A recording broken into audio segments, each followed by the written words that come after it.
అయ్యా అయ్యా ఏంటి భద్రం, ఏంటి విషయం, ఏం జరిగింది? అయ్యా దేవుళ్ళగా మీరే మమ్మల్ని కాపాడాలయ్యా. మా ఆవిడ ప్రసవానికి ఆసుపత్రిలో చేర్పించా. బిడ్డ అడ్డు తిరిగిందట్టయ్యా. ఆపరేషన్ చేస్తేనే బతుకుతారట. 10,000 కావాలన్నారయ్యా. ఒక నిమిషం.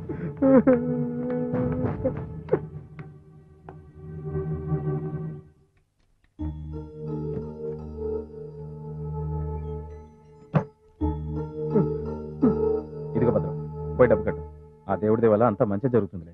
అయ్యా అయ్యా ఈ సాయం నేను నాటికి మర్చిపోలేదయ్యా. తొందరగా పోరా. ఏంటన్నా, ఏంటో రాస్తూ కూర్చున్నా? ఆగరా, వాడు అడిగిన వెంటనే డబ్బిచ్చావు, అదే లెక్కలో ఇచ్చావు. ఏంటన్నా నువ్వు అనేది? వాడి విషయంలో లెక్కలేంటి? ఉంటుంది, ప్రతిదానికి ఓ లెక్క ఉంటుంది. అది నీకు తెలియదు అనుకుంటా. పన్నోళ్ళందరూ ఉదయం 9ంటికి వచ్చి సాయంత్రం 6ంటికల్లా ఇంటికి వెళ్ళిపోతారు. కానీ భద్రం మాత్రం ఉదయం 5ంటికి వస్తాడు. తను రాత్రి ఇంటికి వెళ్ళేసరికి ఏ టైం అవుతుందో ఎవరని చెప్పలేం నాన్న. చేసే పనికి వాడు ఏనాడు లెక్క అడగలేదు. వాడి కష్టాన్ని లెక్క కట్టగలవా? ఇలా వాడికి కష్టం వీడికి కష్టం అని ఇష్టం వచ్చినట్టు ఇచ్చుకుంటూ పోతే చివరికి నేను చెప్ప పట్టుకుని అడుక్కోవాల్సిందే. నాన్న, నేను తమ్ముడు బతుకున్నంత వరకు అటువంటి పరిస్థితి నీకు రానివ్వన్నానా?